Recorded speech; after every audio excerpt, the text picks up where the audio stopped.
Bonjour à tous, édition spéciale consacrée à l'événement de l'année, le mariage de Géraldine et Benjamin est enfin arrivé. Nous avons dépêché toutes les équipes pour couvrir cette journée. Rejoignons immédiatement notre envoyé spécial à Metz. Est-ce que vous me recevez ? Oui, bonjour Claire. Je me trouve actuellement à Metz, route de l'église, où c'est l'effervescence.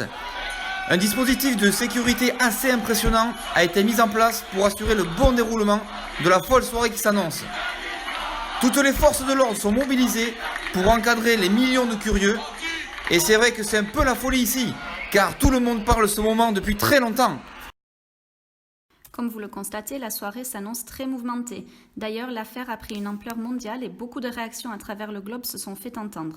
Toutes nos équipes les ont recueillies. Ici, à Pékin, tout le monde est heureux. C'est vraiment génial ce qui leur arrive. C'est un jour magnifique, je suis super contente que ce mariage ait enfin lieu, vraiment génial. Tout plein de bonheur aux mariés et à leurs invités. Bonne soirée à tous. C'est un couple très amoureux, toutes mes félicitations aux mariés. Je leur souhaite que des bonnes choses et beaucoup de bonheur. Profitez! L'union de Benjamin et Géraldine a suscité l'émotion jusqu'au bord du Vatican. Notre reporter se trouve à côté et le pape va leur accorder sa bénédiction.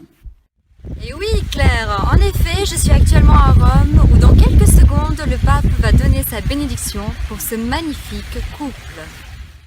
Et divina istituzione formati, audemus dicere. Voyons désormais comment tout a commencé en retraçant la vie de nos deux tourtereaux. Seul rayon de soleil qui vient éclaircir le ciel en ce mois de juillet 1988, somme toute assez catastrophique, entre un Airbus abattu dans le Golfe, une plateforme pétrolière qui prend feu et une attaque d'un commando sur un bateau grec, c'est Géraldine qui pointe le bout de son nez trop rapidement et une énième naissance sur un rond-point qui fut évitée de justesse. Son caractère actif se fait déjà sentir. Enfance tranquille et modèle auprès de sa grande sœur, Géraldine semble avoir le goût des bêtises et sa mère doit tout cadenasser, ranger en hauteur pour l'éloigner de la moindre tentative. De l'école, elle gardera des souvenirs durables, se référer à ses témoins pour toutes les bêtises au collège, mais dont la plus mémorable fut sans doute un voyage au Royaume-Uni écourté dont elle n'a vu que le parking du collège du Sarat. Enfin, Géraldine se dirige vers la vie adulte, faite de modes capillaires discutables et soirées arrosées entre copines. Mais elle rentre dans la vie active à l'hôpital. Après avoir trouvé son premier amour, elle en profite pour voyager et parfaire ses expériences à l'étranger, sa connaissance du rhum arrangé à l'île de la Réunion notamment.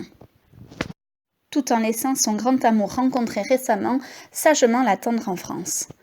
2 enfants plus tard, un mariage de célébrer, Gégé semble autant aimer rigoler avec ses amis et la voilà bien heureuse aujourd'hui. Et comme si le tube de l'été 1988 nous envoyait un joli message, c'est une nuit de folie qui l'attend.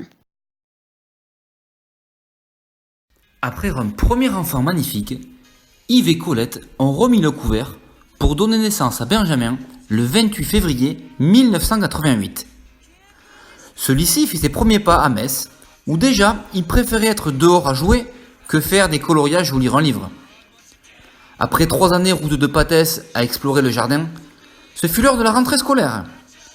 Très vite sur les bancs de l'école, il retrouve ses 4 copains de toujours, liés à jamais comme les 5 doigts de la main.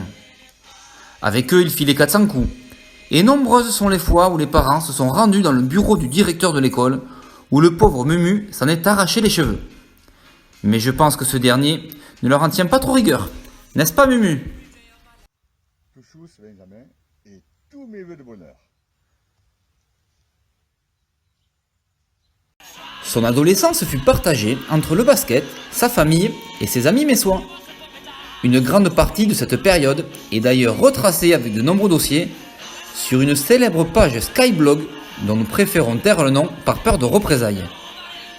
Après avoir traîné quelques années au collège, il se dirigea vers la menuiserie et travaille désormais depuis de nombreuses années chez Benoît Cousinou.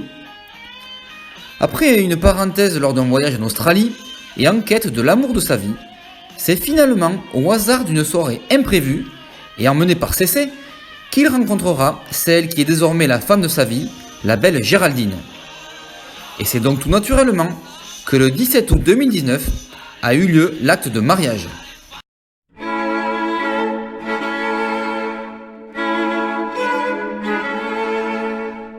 Voilà, nous referons le point demain pour partager les détails de la nuit de folie qui s'annonce. Je vous laisse désormais avec le DJ, ainsi qu'un clip avec une chorégraphie endiablée. Work hard, play hard,